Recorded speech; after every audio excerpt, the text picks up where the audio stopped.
Good afternoon, my friends, and welcome to another episode of Try Bonsai. It's your boy Banner, and today I'm going to be working on this collected Bloodwood tree. Now we're going to bring you in closer to have a good look at it, and then what we're going to do today, I'm not going to do two bodies of work. I'm just going to do one. I'm going to prune back these branches and start the development of some kind of design where this is concerned. Yeah, so let me bring you in closer to have a look at the material, and then we're going to go through the process with this. Yeah, so let me just go. So, my friends, this is a collected tree. Now, if you notice, there are some really very harsh cut points on this trunk, and this is because this tree was located on our Queen's Park Savannah. And every single time they pass and it started as a seedling, I would assume, and I think I was assuming correctly. And every single time they passed to do a cleanup, they chopped the little tree. And it kept on resprouting and resprouting. So as you could see, as I go around the trunk, you're seeing those cut points. And what happened was that from these cut points, it gave new branches and some deadwood bits. As you can see, I have a great amount of deadwood happening here. But coming out of that piece of savagery, this is the piece of material that we have to work with. So I saw it, I was passing, going from a normal walk. As a matter of fact, no, I tell a tale. One of my partners, Quasi, pointed it out to me, one prior to this. And I always kept my eye on that particular spot to see if anything else would come. And I was passing some time on my normal walk, and I took a little view in, and I went in and I saw this, and I said, you know what, I'm going back for this. But I did not record when I extracted it, and I did not record how it was progressing. Now, I've had this for about a little over a year. Yeah, a little over a year, and this is one of 3 that I collected. So we have several trunks coming up, and I want to try to maintain these trunks once they're making sense. And it comes up into this piece of melee here. So what I want to do today is to prune it back and begin the development of something of a design, with this trunk and these branches coming up here. I don't want to waste the material. I would want to create something like an umbrella or an atypical shape, kinda, but not going against the naturalistic look of the material. So I wish me luck. We're gonna do a thing. So as I have you there, make sure that I'm not blocking the camera. And I'm gonna start by taking away little dead bits and letting you all know that this particular species has thorns. So I have to be very careful about dealing with this. Right, so we're just looking at any dead bits of material that I want to get away. And another thing that I've noticed with this material is that it has a tendency to die back. Sometimes when you make a prune, you will get something new. Sometimes the new thing will just stop just one die back. So this is a particular species that I need to understand a little bit more. But to me, it's a very nice piece of material or nice species to work with. So I'm gonna go around the tree, sorry. I'm gonna go around the tree, taking away any dead bits, and then when we come back, we're gonna start to prune back branches and see what we have happening here. Yeah? Alright. So whilst I was pruning away some dead bits, I was taking a look at the trunk and the branches coming out of the trunk. And what is happening is that we have this trunk coming up here. 2, 3, 4, 5. Right, so 5 branches coming up. And what we also have happening here is a little bit of crossing of the branches. So these 2 branches, as you could see, let me zoom out just a little bit. These 2 branches cross each other here, which probably is not necessarily the best thing, but this is what I have to work with. And the question is, do I remove this entirely and develop the rest? What do I do? Because this also is coming from a not so good place. It comes from inside of a pocket here. And what has to happen is that some carving work has to go down to make this look a little bit more realistic. Something like this, where this dead branch broke away. You know, so I think I want to remove this, but then I'd be left with 1, 2, 3, 4. And if I remove this branch in the center here, which kind of serves as an apex, then what? So decisions have to be made.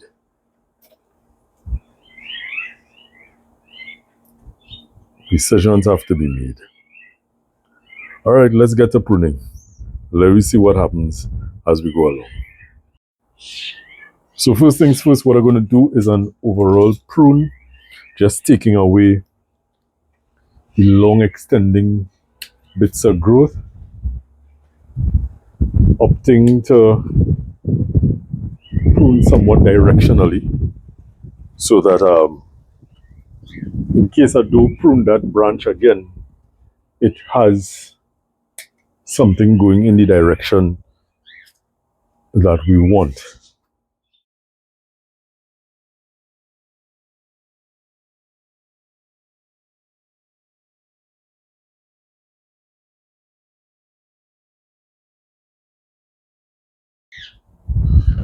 So what I've done is basically kind of prune back some of the long extending growth.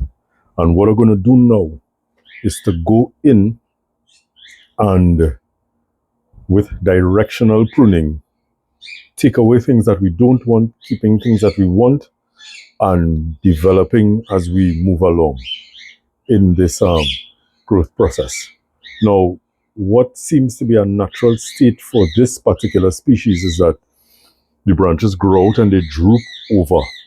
So if you're looking at this here scene where it droops over, which is nice, but I want to get it a little more compacted and then, you know, getting that droop effect.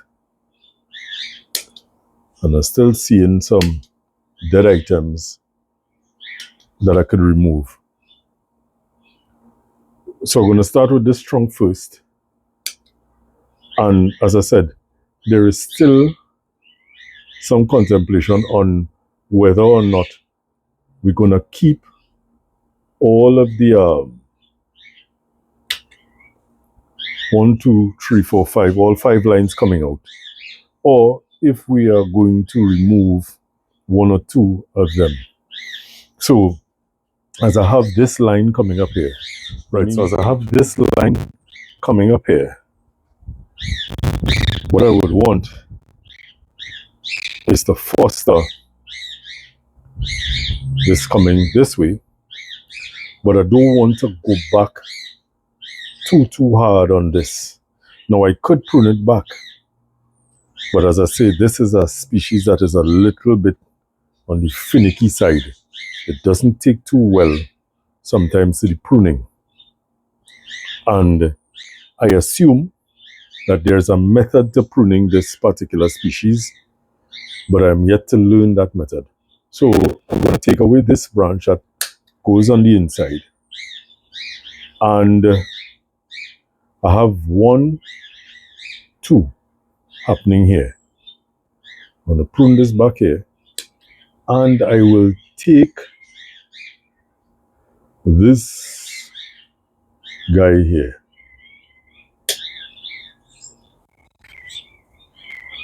Both branches are staggered. One is coming a little toward you, the other one is going a little further back.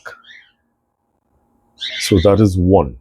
Now, interfering with this branch, this trunk line, is this here. So I'm going to remove this.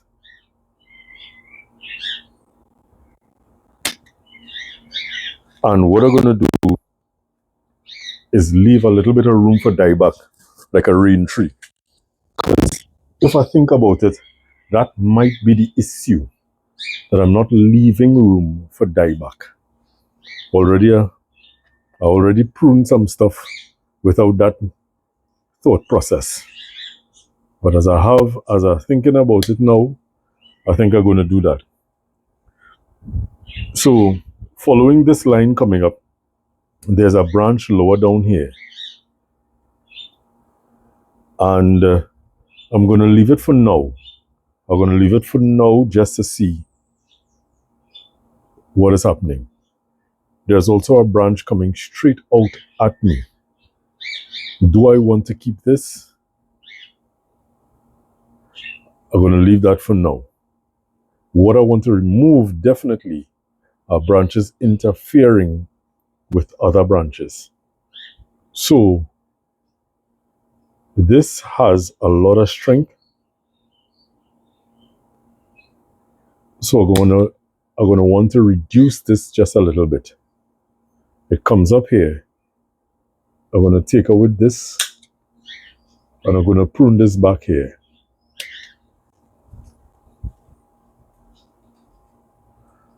And this branch that could overshadow this one, I want to take this back. So that clears up the space a little bit so you can see what's happening. How we looking so far?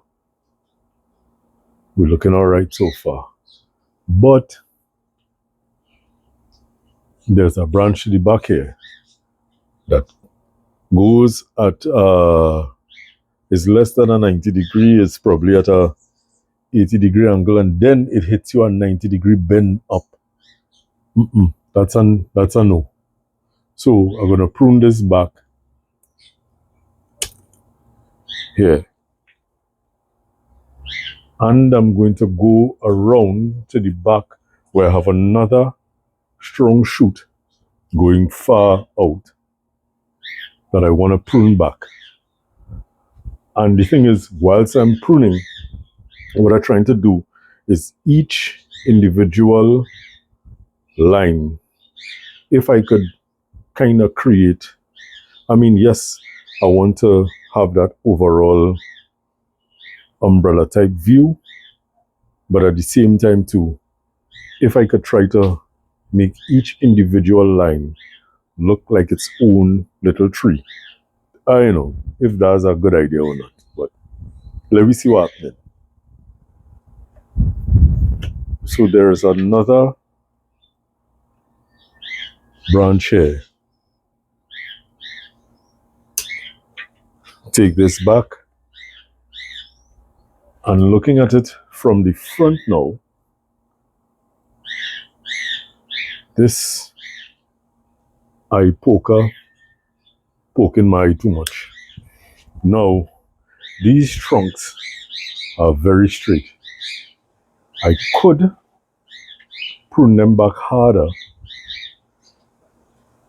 and try to develop a little bit more movement or character to the trunks. But for now, nah.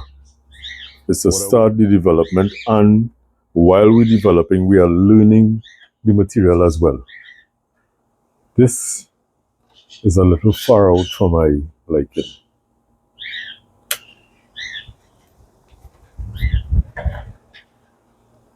So now that I kind of did two, we're going to go around and do the others, and then we're going to come back and take a look.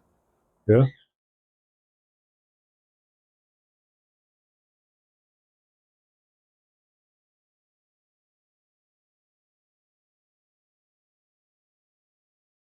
So I've given the tree a prune, and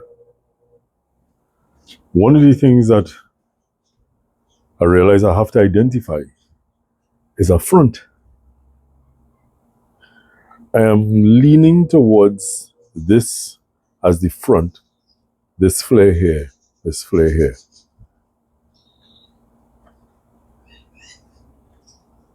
This also has flare.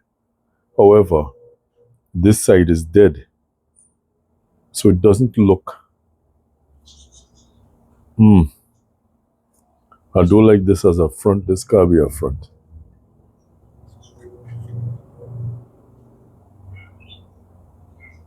And here's the problem that I have, my friends.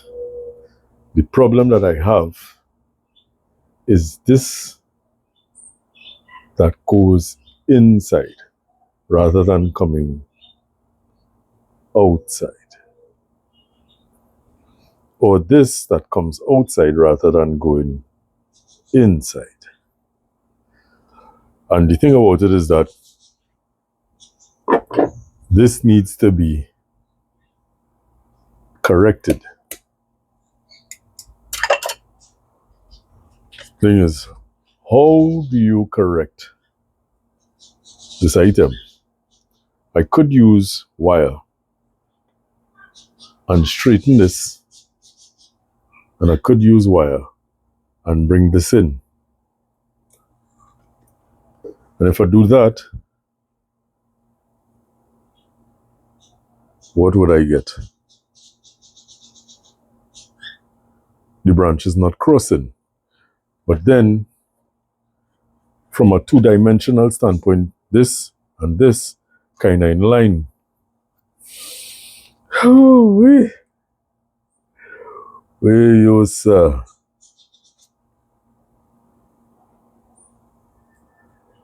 And I don't want to remove. If I remove this,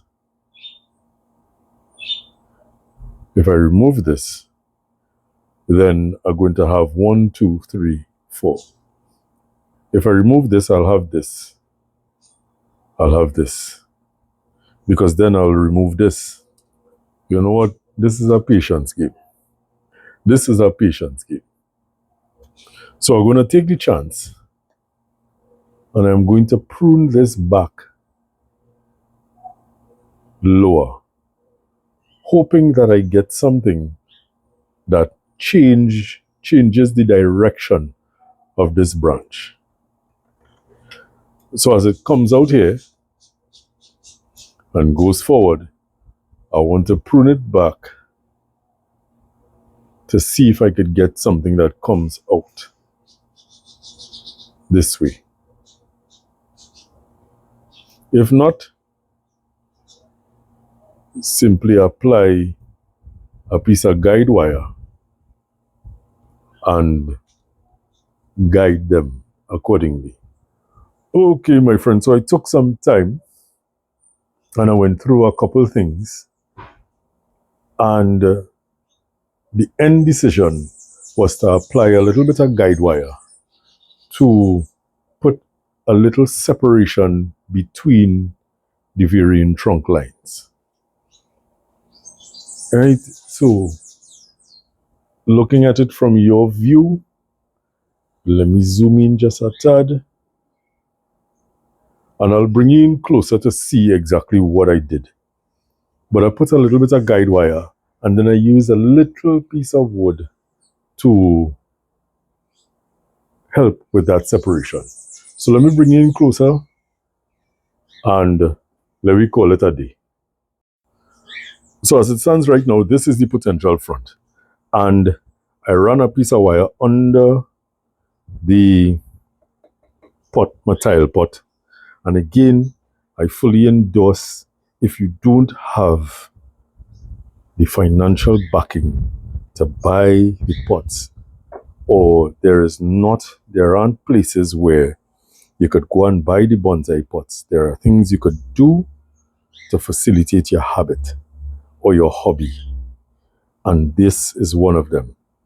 You could get some old discarded tiles and make a pot. They work nicely as trading pots, and if you're not going to any show, it's yours.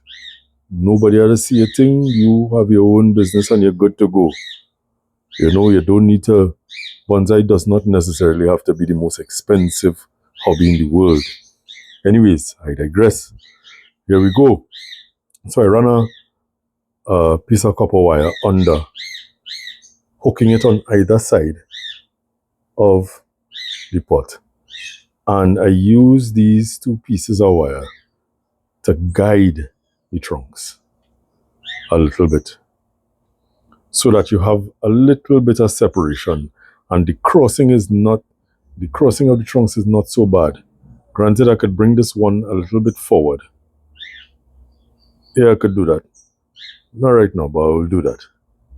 And I took a little piece of wood and I stuck it here, pushing this trunk line further back, so that there is some kind of dimension happening with these varying trunks. And the intention with this is to not necessarily remove any one of those trunks. However, as I did say, this one is coming out of a funny spot. But when I do the carving, eventually, because that's something that I learned to do, when I do the carving, based on how the carving goes, this may be removed, or it might stay. But my friends, this is the overall piece of material. Fantastic piece of material. Look at this trunk. I like this too bad and all. I like this too, but I was glad I was able to go and get it. And it was a true testament of survival. It has survived the massacring, and it continues to survive. And I hope that I can treat it well enough that it will stay with me for a number of years and develop nicely. So this is it, my friends. Yeah? And on that note, and the dogs at the back,